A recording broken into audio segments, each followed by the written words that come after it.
Be sure to watch my TED Talk on londonreal.tv. In London, technology is the Silicon Roundabout. Introducing a new talk show dedicated to the people of the London technology startup scene. Silicon Real. Each week, interviewing entrepreneurs, venture capitalists, financial technology, accelerators, and incubators in an exciting three-person format. Learn about the people behind the innovation. Locally filmed, locally sourced. Silicon Real. It's about the people. This is Silicon Real, the weekly talk show dedicated to the people of the London technology startup scene. I am Brian Rose. I also host London Real. It's the same studio, but we have not just tech people here. We get politicians in, some rock stars, some authors, some filmmakers, some whistleblowers. It gets a little crazy. Some professional athletes now. Some professional athletes, yeah. We had an NBA guy in here recently. So check that out at londonreal.tv. But today we're here to talk tech. My co-host is Colin Pyle. You're running coffee companies. You got new blends. You're all around the world. You got financing. What's going on? Yeah, busy times. So, you make the coffee business sound just so glamorous. So glamorous. I fly first class in all of these places. No, lie down beds. No, yeah, I think things are good, man. Just really busy. We're launching our new website tomorrow. So it's been a huge push to get that in place and launching new blends and yeah, it's just really busy. Some new staff starting next week as well. So just slowly growing and yeah, trying to be a success. Scaling up. We could take the intros of each one of these shows and piece together like a documentary about the highs and lows of Crew Cafe. One guy commented, he's like, you always seem to be coming out with new blends and traveling to Italy. Yeah, that's true. It's like, when are you going to do stuff? So we're working on it. That's a little feedback to you. So it's hard. All right, thanks for being here. No, love it. On with the show. Our guest today is Sandy Carter, who is Global General Manager at IBM in charge of ecosystem development and social business Evangelism. You are a best-selling author and one of the key leaders responsible for setting the direction for IBM's social business initiative. I want to hear all about this. The NAFE named you a social media star, a woman of excellence. You worked at IBM for over 25 years after graduating from Harvard Business School. I think you hail from the great state of Texas. Is that true? That's right. You got it. We got to hear about that. Sandy, welcome to Silicon Real. Thank you, Brian. It's such a pleasure to be here. We were just so excited to hear that you were going to come. We usually have, it's the Silicon Roundabout. We usually talk about the startups in the community, the VCs, the journalists, and, we've had recently some big companies, which was some great Series B rounds, 20, 30 million, dollars and pounds from companies like Dill. We had Nutmeg on here. There's a financial tech kind of trend going there. Yeah, BrandWatch, TransferWise. But we haven't had anyone that really talks to kind of those Fortune 500 companies and finds out what they're thinking, how they're using social. So many questions to ask you. I also don't know a lot about some of the stuff you're going to tell me, so I might have lots of questions. But if you could just tell us, how do larger companies engage in the social media space? It's something that we usually talk about consumers, and we don't usually think about the corporate engagement. How do they do it, and what have you learned, and what do you usually tell people? Sure, that's a lot of questions. So let's see what we can do here. It means I can give you any answer. A lot of enterprise companies today are using social to better connect and engage with their clients. And so while they're using some of the consumer tools like a Twitter or a Facebook kind of tools, they're also creating their own communities that are more private networks, which we see as part of the new trend out there, right? Having a private network, sometimes invite only, sometimes just for an open dialogue, but it's on their terms versus on some other companies' terms. So we've really seen some great companies. In fact, I know that you hail, Colin, from the great country of Canada. There we go. There you go. TD Bank, great example of leveraging social. They've done some amazing things inside their corporation to better engage their employees, creating communities where they can thank their employees for great service. And one of my favorite quotes is that a great company cannot have great customer engagement without great employee engagement. So folks like TD are using social to engage their employees, to get their employees empowered to shape the strategy and to help them go. So this WOW group at TD, they give all these great stories of great customer service. Their company then recognizes that legendary customer service They leverage that for training. They give awards to the employees, and they really then listen to what's really happening on the front lines to learn more. In fact, some of their advertising slogans have also come from that community where they've gotten that input coming in. So that's just one example of how a top enterprise would leverage or use social. You know, you said you told a story where you were sitting on the tarmac in a plane, and you struck up a conversation with the CEO, and he said, we don't do social. And I think you were like, well, but it seems like that could be a lot of attitudes to an old school corporation, is we don't even want to engage. But you can't not engage. Is that right? That's right. In fact, it's more dangerous not to engage than to engage. That same CEO that was sitting on the tarmac, actually while I was flying to Toronto again, the world revolves around Toronto. He was really funny because he thought that he could opt out of social. And the reason he wanted to opt out of social was he thought that that was the safer path, right? If I don't get out there, if I'm not publicly chatting, then people can't say anything bad about me. Where in reality, if you're not out there listening and you don't know what people are saying about you, you can't engage in that dialogue. You don't understand what's happening. That very day that I was sitting next to the CEO, one of his competitors had posted this really funny YouTube video about him, and he was amazed. He's like, how could this happen? We opted out of social. So I had to explain, well, this is how social works. Right. And, he didn't get it. He was not a digital native, not a digital immigrant. He didn't get social. And so once I explained it to him, he did get it. He called his CMO, and actually we're doing business together now. Yeah, because I read an article recently talking about CEOs and actually CEOs having a social sort of profile. So not only the company engaging in social, but actually like an Elon Musk engaging in social and being able to cut through a lot of the red tape and, challenge arguments, or, he's pretty famous for doing it against certain articles written about, Tesla and stuff like that. But I thought it was really interesting, and I totally agree. And do you think it's a generational thing where a lot of the CEOs, the average age of a CEO may be at a point where they're just not comfortable with it? I don't think it's age related, because while you do have digital natives, you have these digital immigrants, right? Like myself, sure, who, just fell in love with it and started leveraging it to engage with my clients and my partners. I think it really has to do with, are you transparent, and do you have a certain style about you that wants to listen to ideas and innovate with others, right? Combine that innovation and crowdsourcing, or are you more command and control, right? Like I met Elon, and he's amazing. Yeah. He is so innovative, but he listens, right? Sure. He likes to listen. He wants to hear other ideas. He's not threatened by someone who maybe disagrees with him, right? He debates you. Sure. So I think it really depends upon style, maybe more than age. Agree. You just published your 2014 Tech Trends report.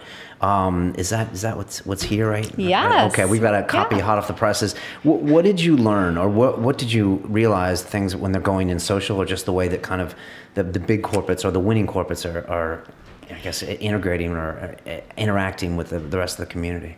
Yeah, I love this year's Business Tech Trend study, because what we looked at is we looked at those pace setter companies. So again, we looked at 1,500 companies. They're not all big. They're startups.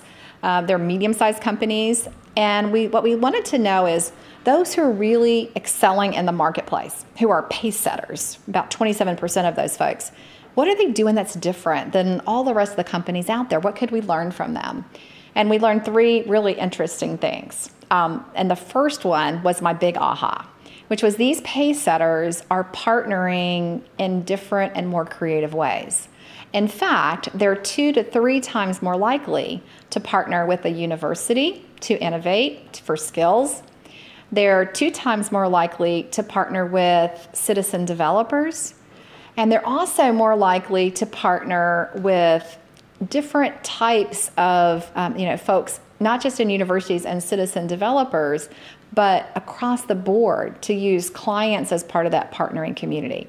So they're really looking at expanding their skill base through citizen developers, startups, universities, and really get that innovative power brought in.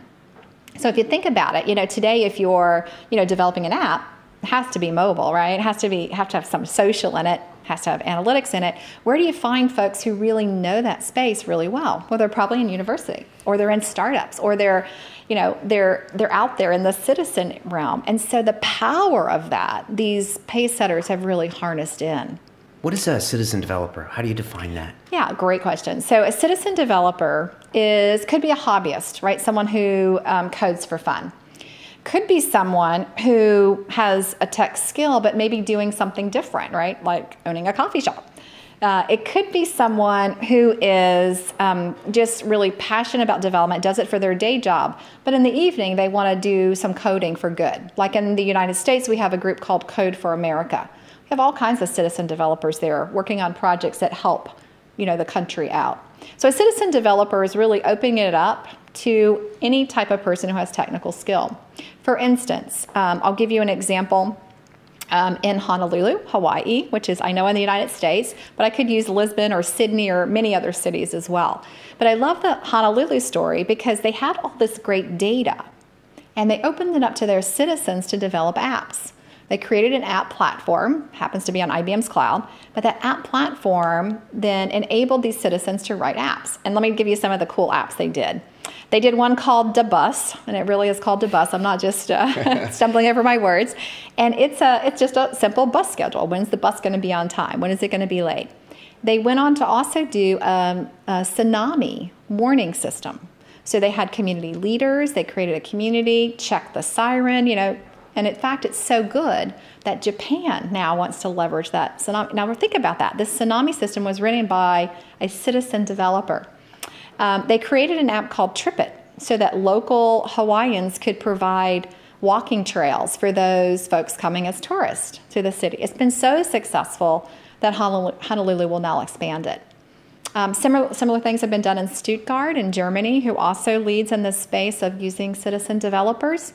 In fact, University of Stuttgart opened this up to students, and they developed, really interesting apps. So one of my favorites, which is actually going to turn into a startup, they developed an app for the iPhone where if it snows, it will automatically adjust your alarm. So 30 minutes early if it's snowing. You can put in your normal route to work or to school, automatically adjust if there's traffic on the route. So they're anticipating different things that could impact you and making your life easier. And how did London score in this report, or what can you learn about our city? Yeah, it was really interesting. And in London, the interesting thing was we found that partnering with universities was one of the lower scores. So UK and London had one of the lower scores. Germany, pretty high. United States, pretty high. And we had a roundtable today, actually, down in Shoreditch to kind of discuss this. Why don't we see more partnering with universities, with startups? Now, I know there are some, because today I met some that, actually sit in a university campus.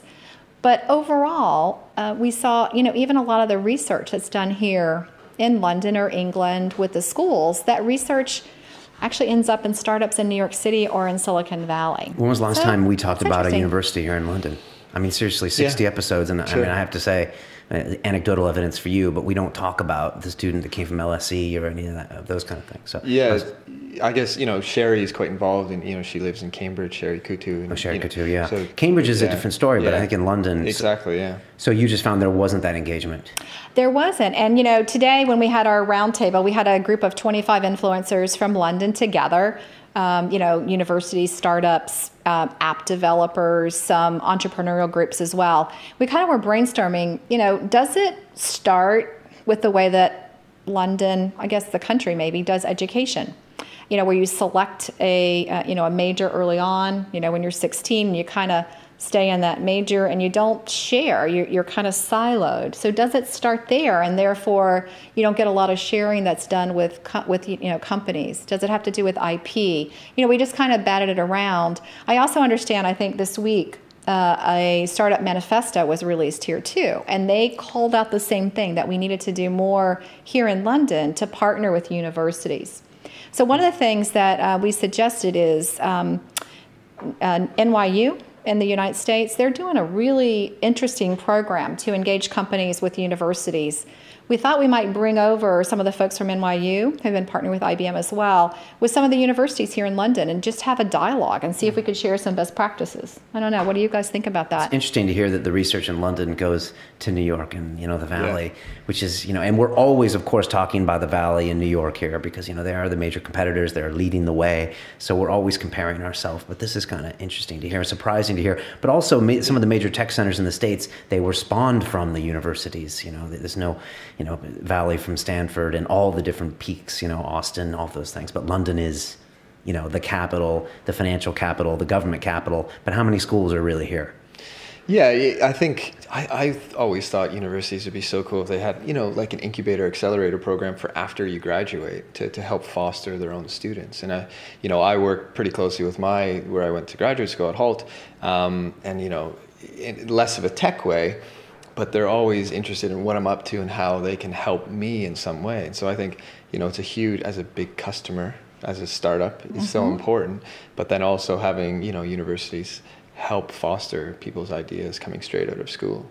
Yeah, I mean, even if you think about NYU, which is in, New York City is pretty, financial district, marketing district, pretty similar to London, right? Yeah. And one of the things that they're doing, which I love, is they're, one of the classes, so the students actually get grades for it, is they form student teams, and then the student teams work with multiple companies, enterprise companies, startup companies. They get little projects, citizen developers, if you would, right, from a university setting. And those, as I talked to NYU, that program is always sold out. The students who participate in it are really valued because they've had some real world experience, but also the investment banks, the digital agencies that exist there, they get so much value too, because these are the kids who are using mobile and social, and they understand, the next generation and the market. So everybody wins in that scenario. So I'd love to have something like that happen here in London as well. Yeah, my school did something like where we had like an action project, and so we spent a few months where every week we would meet with the CEO of a company and try to help them out with whatever problem they may be having. But I think it's not done nearly enough. And is it done on the tech side? I mean, we had 25 of your key influencers today, and there was only 2 out of 25 who said that they were experimenting with it, and one guy actually came in from Cambridge, so he was the guy from Cambridge. Yeah. And we had 3 folks from Ireland, and they also said they were going to take that back to Dublin to see if they could try to get something, initiated and started around that area. Yeah, I mean, look at our data set of 60 episodes. We haven't even mentioned a university name that often, let alone talked about what they're giving to the startups or how they're influencing. So, okay, that's good. Put that on the list. What else did we learn in this report, or what else kind of stuck out? Another big aha was analytics. So analytics was viewed as being a core way that companies make better decisions. And these pace setters not just used analytics, but they embedded analytics into their decision-making process. And that it didn't matter if they were a Fortune 500 company or a startup. Even the startups that were considered pace setters were users of analytic data, not just gut feel. They trusted their data. They had the analytics, the predictive capability to use and leverage the data for advantage. In fact, one partner here, Red Ant, I don't know if you guys have talked to them. No. They won the Watson Challenge with IBM. And part of their competitive advantage is they have embedded analytics into their entire solution for retail. So while we do have great examples like Red Ant or even Monetize here in London who are doing this, one of the big gaps we found was that companies in the UK, so this wasn't London, but UK, aren't using analytics as much as other countries. In fact, fell a little bit behind Germany, Asia, and the United States. So I found that also interesting. And in our roundtable today, we discussed perhaps it's not trusting data. Perhaps it's a cultural thing that, people in London are very creative and they go with their gut feel, maybe more than data. So I'd be curious, what do you guys think? I'm not surprised to hear that. I don't know. I mean, it is a cultural thing. I mean, when you think of Germans, you think about precision engineering and getting everything exactly right. I don't know. In the UK, it's interesting, and maybe it has something to do that we're not next to these universities. I don't know. I'm listening to this book called In the Plex right now, which is the whole story of Google, and they were always about the numbers, but they were PhD students, so it just was part of the culture from the very beginning. I don't know. It's a good question, but I'm not surprised to hear it. What do you think? I think data, is part of the DNA of a company. I don't think you can do data for one area and not data for another. So I'm surprised to hear that startups aren't using data, because it feel like that's just something you implement. And we've had guys on the show, Ometria and Go Squared, and it's super easy now to get good data. To get good data that you can understand, Google Analytics, So I'm surprised at startups. I can see maybe, a larger company that's not in the tech space maybe wouldn't have data because they've always made decisions on relationships. So I'm wondering if it has to do with skills, to really be great at analytics, not just having data, but use analytics. You have to have really good quality data scientists, but you also have to have good storytellers, right? So if you think about it, if you just do the math and science piece, and you've got that math and science piece down, and you've got the analytics, you've got to tell a story with it to take it forward to your board or to your CEO. And I'm just wondering, again, back to the training, given it's more silo-based and not broad-based, is that maybe inhibiting the use of analytics? Or is it a trend in startups? So where we got, like we have Red Ant, we have Monetize who are using it, and others, using Watson Analytics and other tools. Is it maybe some of more established companies? Yeah, I think the skill is for sure. I think it does take a dedicated person within sort of a company, even if it's a relatively small company, because again, it's in your DNA. So making decisions on a bit of data is probably a negative impact. You have to sort of make a story, right? And look at it from a bird's eye view and put together the data that matters, and then action, decisions based on your board or your CEO to actually use that data to make decisions. So I think you need an analytic mind too. I mean, I think the CEO has to be either proven that way or been thinking that way. Because startups have been in London for hundreds of years, whether it's a merchant ship going off to get spices, but if you're not used to making decisions by the numbers. And trust the data. It's like a GPS. You either trust it or you don't. Or you don't. In the middle, it doesn't work. It's true. It's very true. Sandy, you travel all over the world. What does it feel when you get to the London tech sector? What do you hear about London when you're in the States? Is it part of the conversation? Is it not? Is there certain sectors where people are like, okay, we're taking notice? I just want to get your general feel, and you won't offend us. Yeah, I've now traveled to 82 countries, which I love because I get to experience so many different cultures and see, the energy and the excitement that the startups have. I would say, if I had to really call out 5 centers that I think are really top of mind for me for startups, of course, it would be Silicon Valley. It would be hot. India. The Valley in San Francisco, are you putting those into one? I would, because San Francisco now is hotter than Silicon Valley, depending upon where you lean. Yeah, I was just out in San Fran. We did an event out there, and yes, absolutely. I see a lot of startups in New York City. In fact, I see a lot of push from New York City to take away kind of the crown from Silicon Valley with some of the new tax breaks from the state and from the city in New York. So I see a lot of excitement there. Israel. Right. So Tel Aviv, amazing. Just amazing technology. India, lots of amazing startups there. In fact, we did we have something called a Global Entrepreneur Program to help startups. We did a hackathon there, a mobile hackathon. We had 200,000 people sign up. Whereabouts are you finding that in India mostly? Well, actually, Delhi has a lot. Mumbai. Chennai, kind of spread. Those three are probably the 3 biggies, Mumbai, of course, for more financial applications. Delhi, more government, obviously. But the energy and the excitement is just amazing there. And then the 5th one I would say is London. I spent the morning today down in Shoreditch, walking around the square and talking to lots of startups down there, lots of energy, lots of excitement. And the word is out with what you guys are doing around entrepreneurs here. It seems like there is a renewed energy, I would say in the last maybe 2 years, that I had not seen coming from an entrepreneur attitude out of London. Yeah, no, that's what we're seeing as well. We're kind of feeling it. Like I said, we're seeing those Series B rounds. We're seeing the government get very well involved. Even if it's photo ops, at least they're involved and they're talking about it. And, you know, it's a unique capital. There's some real fintech stars here that I think will, you know, take over. But, you know, we had Debu in here a couple weeks ago, former Google employee, and he's looking for the fintech company that will be the next Google, right. You know, something of that scale. And he thinks we need a network effect, which I think we have here. You know, a lot of support, government supporting. The banks are, 1 mile away. Yeah, exactly. That kind of thing. You know, the innovator's dilemma comes up all the time, Sandy. We talk about it, and all the companies I just listed, it's the banks versus the new one coming up. It seems like your job is all about the innovator's dilemma. I mean, it seems like you're trying to teach people not to fall into these traps, to see if they can engineer their way around it. What do you think when you hear that term? I know it's a simplistic term, but when you hear it, what do you think? And what do you tell people? Well, you know, it's really interesting because if you look at, you know, even the study we just did, the BizTech study, you know, the word innovation actually never came up. But every one of the aha moments leads to innovation, right? Analytics leads to new innovative projects, maybe a new innovative market that you didn't know about before. If you think about partnering in a new way, you know, if you're partnering with startups or with a university or citizen developers, it's leading you into a new market. It's providing with new skills, providing with the innovation. Even, you know, working with the technology, which was one of the pieces of the study, all of that's about innovation. So I think that today innovation is almost assumed, like people have to have innovation to be successful, whether you're a big company or a small company.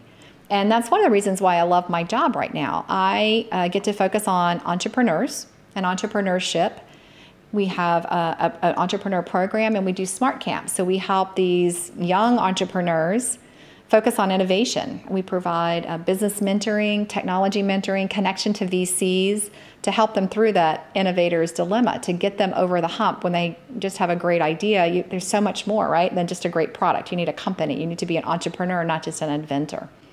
And so that's part of what I'm focusing on today, is how to really encourage, help to grow, because it's easy to start a company, it's hard to grow a company. So really helping these companies not just get started, but helping them to grow and to take their innovation to the next level.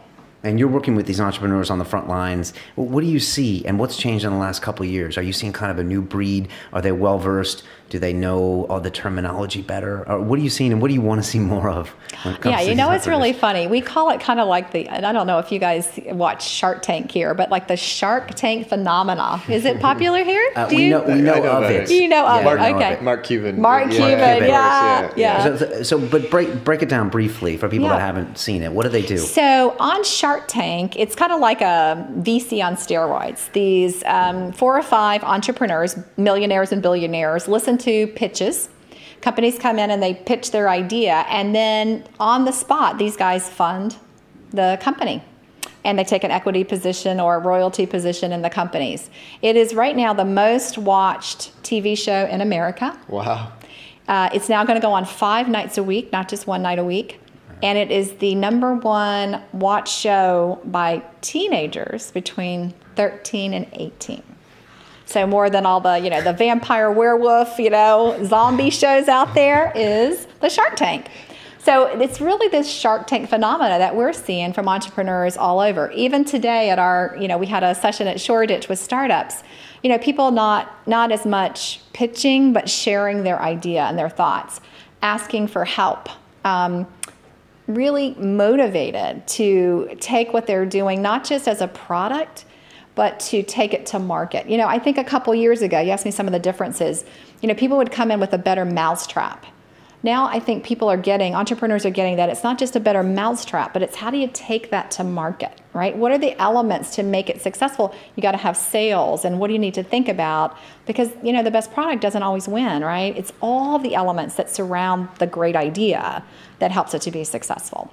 Do you think this Shark Tank phenomena will start conditioning young adults to just be ready to pitch all the time? Absolutely. In fact, I have 2 daughters.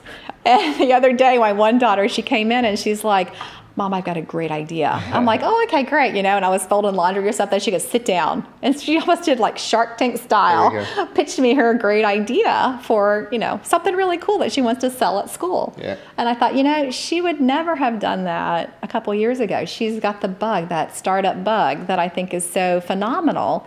Because, if you think about an entrepreneur just doesn't happen. They kind of grow up, right? You have to get into the life cycle of the entrepreneur. So, part of my job, I told you, is the startups, but I also have the academic program. So we actually start trying to reach potential entrepreneurs in high school. And then we take that all the way up, because you can become an entrepreneur at 50, right? I mean, there's no age that you can't become an entrepreneur. So it's really that whole mindset. I think that you grow up as an entrepreneur, you think that way, and then you become an entrepreneur, hopefully one day. I love now is it's relatively cheap to get an idea or even a product, right? You can make your own product at home and sell it on Etsy, or do all these sorts of things. I think as a young kid to explore and learn and be an entrepreneur and try and fail is such a great opportunity. Absolutely. And with the cloud technology out there, we have something called Bluemix, and you can get out there and try it for free. Right. Build your application, test it, which is the new entrepreneur, right? You're going to build, lean startup, right, style. You get out there, you build something quick, you find out people like it, you design it, and then you move on and you develop and move and go. I love that, kind of fast sprints as your lean startup grows, and that's what kids can do too. Yeah, that's great. Talk to me about IBM and their own innovator's dilemma. I mean, IBM has been around for a long time. You were the makers of hardware, in the 60s and 70s, the only makers of hardware. And then Microsoft came along, and you had a famous, kind of semi-battle with them. And you've seen come and go all of these innovators along the way. And you've been there for a long time. How does a company... Not that long. Yeah, not that old. Come on, Brian. I'm talking to startups like 2 years in. But I'm just fascinated. I remember reading a book called Big Blues, and it was all about the fight between Microsoft and IBM in the 80s. And I mean, you're at this company and you're still enacting change. How does it work when you're steering a ship that moves slowly, or does it move slowly? What is the IBM like today? I don't know. I think IBM today is, and it just continues to transform. And I think today, especially with the new transformational leadership, we're moving really fast. We're really big, so you might not see it as fast as we feel it. But the movement to cloud with Bluemix, it's an incredible cloud platform. Tens of thousands of developers are coming over to it, transforming the way we do business. If you think about the shift in analytics, the shift that we're seeing across the board, IBM really has set into motion some more big transformations. And just as we've done in the past, we've been around for 102 years. You have to transform, right? I mean, if you're a startup, you're going to start, and when you're successful, you grow.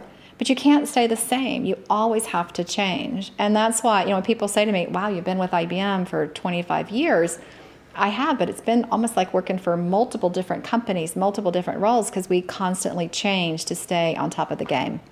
And is it difficult getting a message out there with lots of other corporates getting into the space? We joke on the show sometimes, like, not another incubator, because all these corporates seem to come to London and launch an incubator. It's almost getting a little crazy because there's so many of those. Right. Is it hard to compete when every corporate wants to get into this entrepreneur space? Yeah, I mean, it's always hard with share of voice, but I think the real secret, if you would, is going to be around the engagement. I really think, part of the transformation, focusing with entrepreneurs, focusing with developers, making sure we've got that university piece in.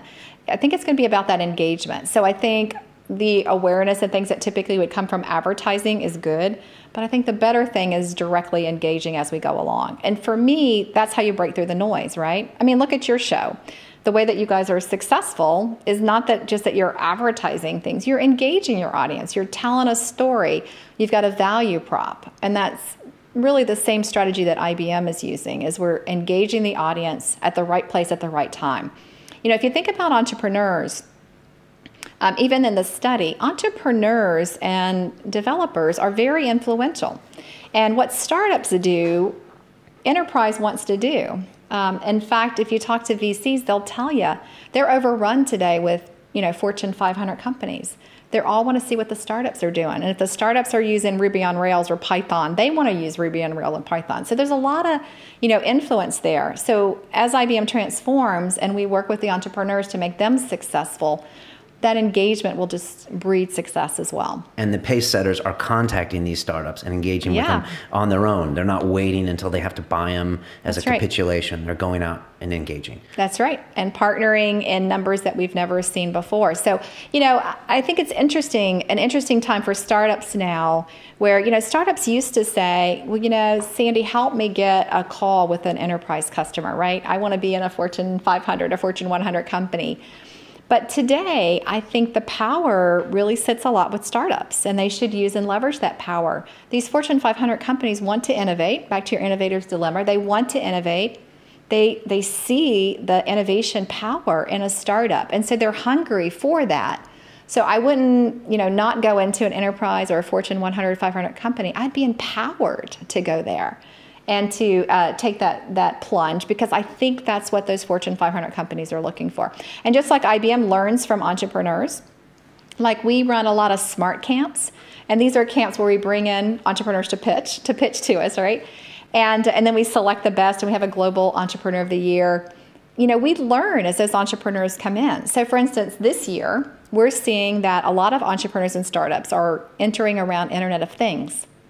And not just Internet of Things like it used to be around sensors, but more around how you use the data and how do you use the analytics. Back to that analytics term. How do you analyze the data that you're getting from the shirt that you're wearing or the Fitbit that you have on, or, the more B2B examples as well. How do you leverage and use that data and those analytics? So we're learning. Those startups are coming in. They're getting funded. That's giving us more insight into the market and giving us the ability to innovate.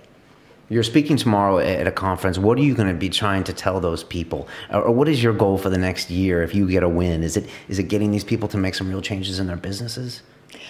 Yeah, so tomorrow we're going to be talking about the different trends, but we're going to be talking to about 200 entrepreneurs and showing them, again, some of the core things that are going on that they can make money with, how they can improve their businesses and make money.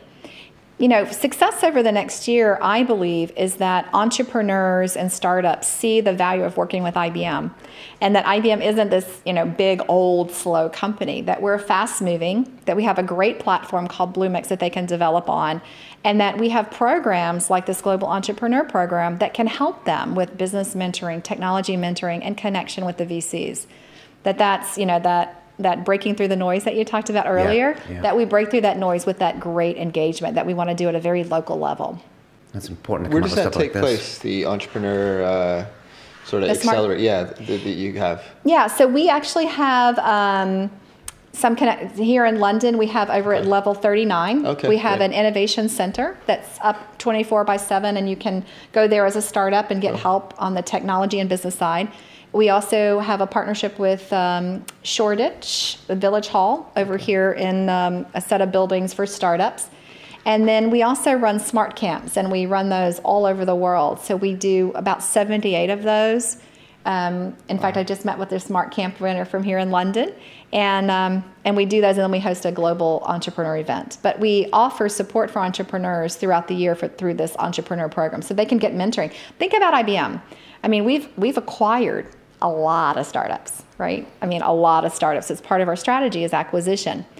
And all those startups were entrepreneurs. And so we have a breadth of great skill that we use to leverage and mentor these entrepreneurs. And I think that value really shows through. And we do that globally. We had a partner in Africa called Modi, and they had this 5-year plan. They wanted to go to 2 countries in 5 years. They were growing rapidly in Africa. And they joined our program, and we were able, because we're a global company, we were able to connect them up with different markets. They went to opened 6 new markets for them, new countries, in the first year of their business. So we accelerated their business plan from 5 years down to a year and got them in 6 countries instead of 5. So that's kind of the power of, working with a program like that. And I know we have one as well as others as well that startups can join.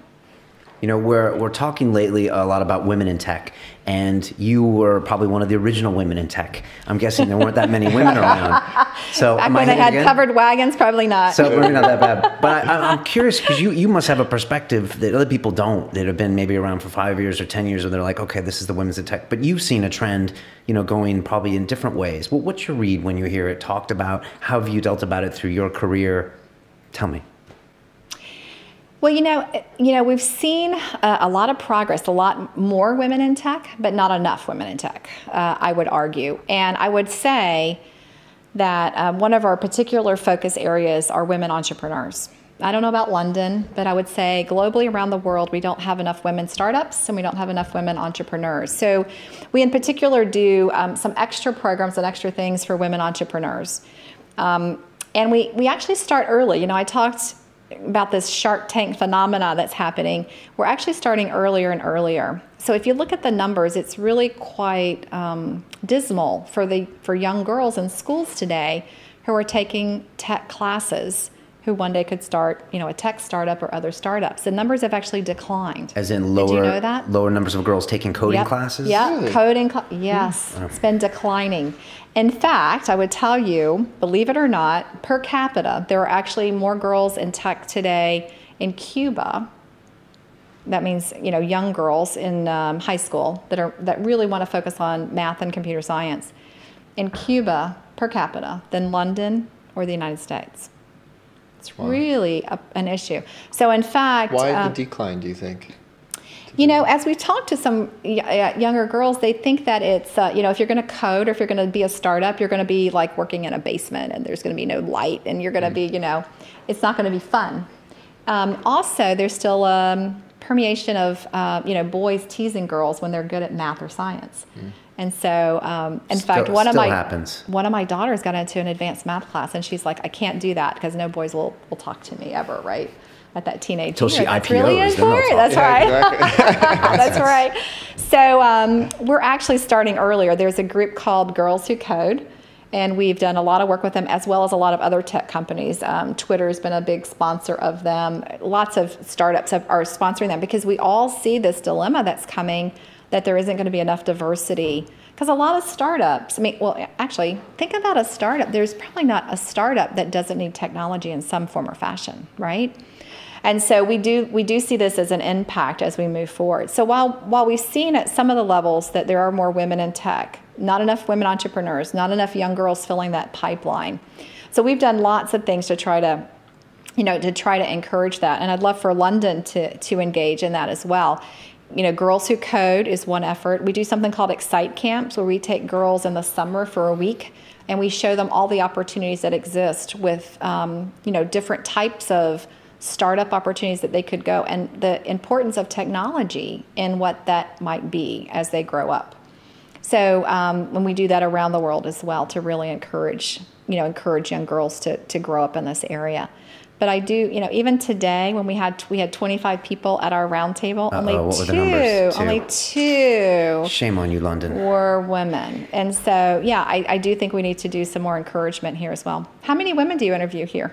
A lot? We're on quite of a run lately, aren't we? I think probably a quarter of our guests, maybe a third of our guests are women. Probably a quarter. Yeah. We're on a bit of a run lately. It's something that's definitely talked about here. I don't feel like there's much of a stigma. We had Claire from Code Club here, which really encourages, younger people to code. And there are definitely some efforts where they're really pushing that and getting women involved too. But I don't know how we compare. I don't know how we compare to the Valley and here. Yeah, I don't know either.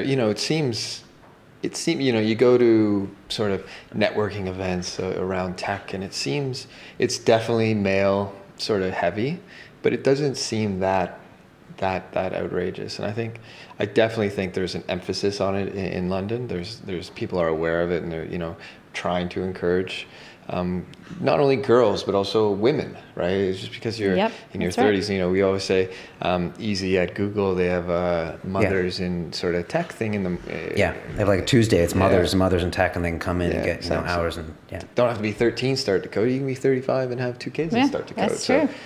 Well, and then I love the event I'm going to tomorrow, Entrepreneur Country with Julie Meyer. She is a VC. She runs Entrepreneur Country. She's a great role model here in London. for folks who are looking to do this, and I know has a lot of efforts around women in tech as well. Yeah. I'll ask you a question. What advice do you have for some people leaving university? We've always talked about it because we spent some time in banking, and we're always thinking maybe you should go to a large company and spend some time there, learn the ropes before you think about going somewhere else. We've also bumped into the 21-year-old that's like, I'm a startup entrepreneur, and you're like, are you? And so I was curious. We get into grumpy old man mode sometimes. Yeah, exactly. But I was curious what you think. You've seen the corporate side. Do you think it's important to, say, go out of college and spend a few years at an IBM or a big company and then go your separate way? What are your thoughts?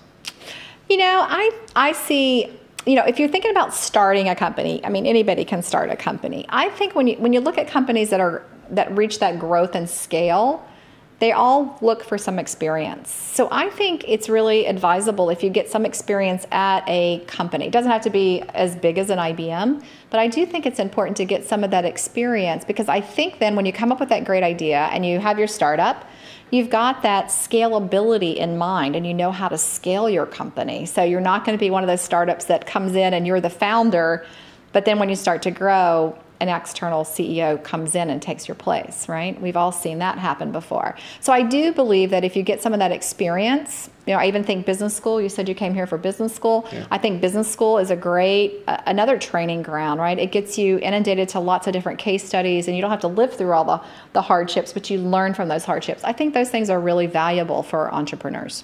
Now, you went from Duke, you went straight to business school. Is that right? I did. Well, Harvard doesn't allow you to go straight. I'm required to work for a year. So I worked for a year at IBM, and then I went on to Harvard. Okay. Was there a rush to get in there? Did you really want to get the business school aspect? I did. And if I had to do over again, I would have probably worked for longer.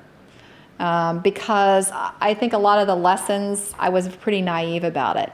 And Harvard typically likes to take you after 5 years. They don't really actually accept many people right out of school.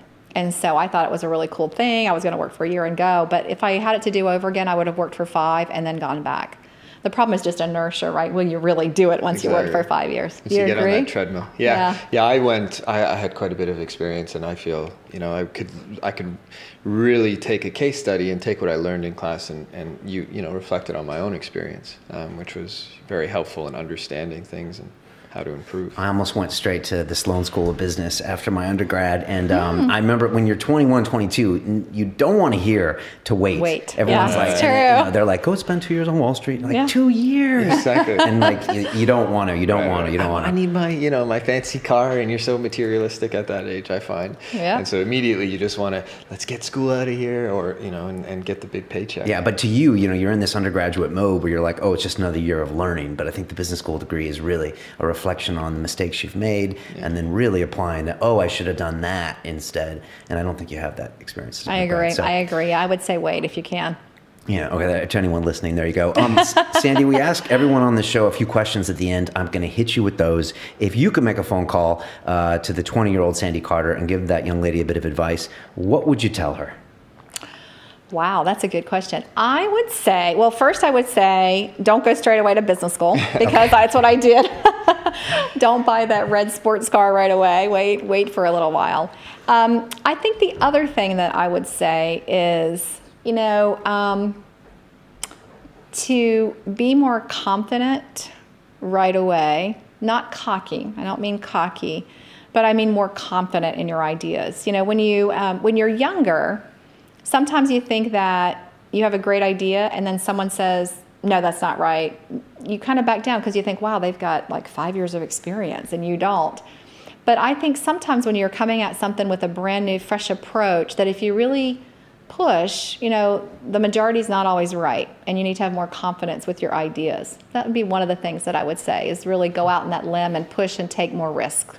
Do you see this with the entrepreneurs or with your daughters, or is this you seeing yourself in the past? Yeah, the other thing that it is I was reading a couple books about successful leaders, right? And one of the things almost all of them said, which I thought was interesting, was that they wish they had taken more risk earlier on, that they had to learn to take risks, they had to become more confident in themselves. And as I look back and really think about it, I think there might have been some risks that I would have taken that may have accelerated some of the things I wanted to do more quickly. And that doesn't mean take an uncalculated risk or, when you are wrong, admitting that you're wrong, you need to do that. But sometimes there's really not a right or a wrong. There's multiple ways to approach something. And sometimes just that extra push can get you over the line. We hear this a lot, don't we? Do you really? Yeah. We hear a lot of people saying, make those mistakes and take those chances when you're young. A lot of times before you have the overhead of the family, and and in retrospect, you really could have done anything at that point. Unfortunately, when you're there, sometimes it feels like your next decision is the biggest decision of your life. But I do believe, even though I would have waited on going to business school, I would actually repeat that. I really think that was very helpful to me. And going to a business school that taught case study, I really like that a lot too. Not repeating the, lectures, but really doing cases and having real companies come in. If I had to give myself advice, it would be repeat that, go back to business school, take that shot, because I do think that has really enhanced my career. It gave me a great, strong group of people to network with. We actually have a Harvard reunion coming up. There's some incredible folks who've done incredible things, and I still know them. We learn from each other. And I just think it was an invaluable experience that I would not want to trade. Yeah, that's a special place. I mean, they're known for that case study mentality. I've heard the network is just one of the most valuable thing about Harvard. Maybe it isn't the most, but one of the most for sure. Yeah, and I do think that would maybe the other piece of advice I would give people is to spend more time on networking and relationships. Sometimes when you're young, you're like, well, I've just got to get this piece of work done, or I got to do that. But what you learn when you get older is that those relationships were the most valuable thing, right? Not necessarily I killed that project, or I did that great presentation, or I won that client, but it was the relationships that you develop with the client. It was the relationship you develop with your peers that turns out to be the most important thing. I was telling a young guy that working at one of the YouTube multi-channel networks here in London, and I told him the same thing, that I said, all those people around you, you're going to be doing business with a large percent of them for the next 20 years. And he just had this glazed look in his eye. He was like, yeah, okay, whatever. I got to go to this other startup. And I was like, no, really, you're going to bump back into them, and they're going to have new companies, and then you might work for them, you might hire them. Like, all this is going to change. And they're like, I don't know, the world seems big, but it can get really, really small. It's true, right? It really is. Especially within a certain industry or a certain city. It's amazing how many people you bump into, even just around here. Or I'm in coffee, and I still bump into people I've seen before in the tech space, or just never burn a bridge, and always think about fostering relationships. Yeah. Just to finish up the advice questions, best advice you've ever received. Could be business, could be personal.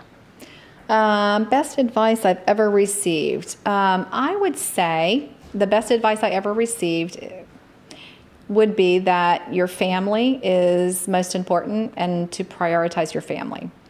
And I think that, especially if you're really driven, I'm very driven, I'm very type A, it's very easy, to get engaged and involved in doing your work. I love my customers, I love what I do, and then to not give the right priority to your children. I have 2 daughters, and your family. I have a husband, and my extended family and friends. And I think that was probably the best advice someone gave me was, make sure you're doing the care and feeding them, because one day that will be what you have left, right? And it does, people tell you when you have kids, they're like, it goes by like this. And you're like, yeah, right, I've got these kids for like forever, right? But now I've got a daughter that's 16. I can't believe it. And it goes by so fast. So those moments are so important. So one piece of advice I got in making sure that you make that real was bringing your kids with you on business trips. And I know some people think, oh, that's just crazy. But it's done a couple things for my daughters. I brought one of my daughters to a conference called Blog Her. It's the largest women's blogging conference in the world. It helped us to bond. It helped her to see me in a work environment.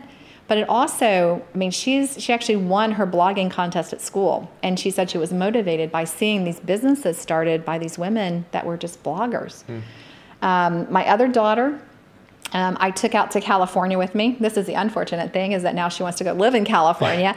But I took her out to Silicon Valley and San Francisco, where all the startup things were happening. And she felt the energy. She caught the bug. And so now, not only did she get to go with me, I got to spend time with her, but she saw, why I was so excited about working with entrepreneurs and startups, and now she wants to be one. And so a lot of people will say, you know, especially the school system, don't take your kids out of school. They're going to miss 3 days. Or, you know, it's unprofessional for you to take your child with you. Especially being a woman, that's just the worst thing. But everywhere I've taken my kids to conferences or even to clients, I asked permission to take my daughters to clients. They've really embraced it. It's been great for my kids, and really a lot of the people around me have started doing the same thing. So I think it's great. You should really think about it and consider it. Powerful. Probably makes a great impression on the client too, right? No, it's true. I don't know, back where, you know, in Toronto, you have a year like you take your kid to school day, but it's like one day every year where you would go to, you know, your dad or your uncle or your mom's, you know, office. But it's like, you know, to do that more often, I think that's phenomenal. And especially in your field is so relevant to, you know, you have a really cool job. Yeah, So I do. And to get them, you know, it's like, you know, they've traveled to London. One of my daughters have come to, I mean, they've traveled internationally. So they don't just have you know, they're not U.S. centric. They have a global perspective on the world. They don't just think about school. They think about, you know, work someday. I think it really is motivating to them. Yeah, so I would encourage people to do that as well. Do you think the tech sector is getting better about separating work time from personal time? Do you think they're going that way? Or is it always no? Okay. I don't. I think it's just all mushed together, right? Okay. And I actually like it better. I think it gives you more flexibility. I have my phone with me. I happen to be an iPhone user. You know, I can get to everything I need. I can do FaceTime on my phone. I can do meetings. I can get to what I need to do. And therefore, it gives me time to go to my daughter's volleyball game, right? Because I'm not really out of touch. Okay. But I think the worlds are merging, especially with the millennials coming up. You know, they want to be flexible. When they want to be flexible, they want to take time, and I think the technology helps us to do that. Right. Well said. Last part of that question is to the 20-year-old that's listening to us somewhere in the world, one of these, you know, cities you're talking about that are coming up the curve in tech. What advice do you give to them if they want to get involved, if they want to be part of a tech startup? What do you tell them? Start now. I mean, start by, you know, depending on how young you are, you know, do a lemonade stand. See what business is really like. You know, I started my daughter. She wanted to be a photographer, selling pictures online. I mean, there's so many different places you can create crafts online. You know, experience it. Go ahead and get started. There are also a lot of organizations that have youth groups. So like TIE, I don't know if you guys have TIE here. It's an international organization. It's one of the largest entrepreneur organizations. They have what they call TIE Youth. And they do youth projects and youth pitches and all kinds of. So go ahead and get involved, get engaged, and experience it to see if that's really what you want to do and what your passion and your focus might be on. Don't wait. Don't wait. Very good advice. Sandy, thank you so much for coming. Thanks for the insights. If people want to find out more about this report or get the report or contact you or you use your cloud services, how do they do it? Well, you can always go to IBM.com. We have a whole feature today on cloud. If you do hashtag IBMBTT, and request the report, we'll send you the link. You can get the report for free. We have a bunch of digital assets on it, so you can use them all digitally. And then if you have a question for me, my Twitter ID is Sandy_Carter, and I'd love to hear from everybody. Tweet away. Tweet. Tweet. Fantastic. This is a great show. It's such a nice change for us to get, you know, a different perspective and, Absolutely. you know, someone that's not, you know, in the trenches here trying to create something, but someone on a different level. So, Sandy, thanks so much for being here. Thank you. It's nice to have a Texan in the house. There we go. Hook 'em horns. If you're watching us live, thanks for doing that.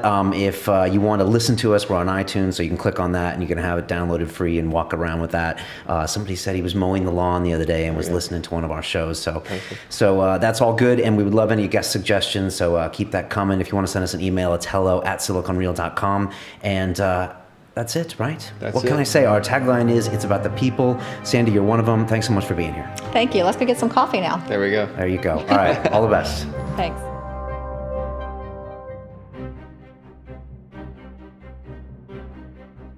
Microsoft as a company, we are, we're very interested in growing diversity, and we have a lot of programs around girls in tech. We're working with the teams kind of in the trenches to help them, get from whatever point they are at seed stage to, to launch or to the next stage of their development. This is an exciting time. I mean, there's so much going on in the tech scene in London. One of the great things about Microsoft is that every big company in the world is a is a customer of ours, basically. And so one thing that startups need as much, if not more than they need money, they need customers.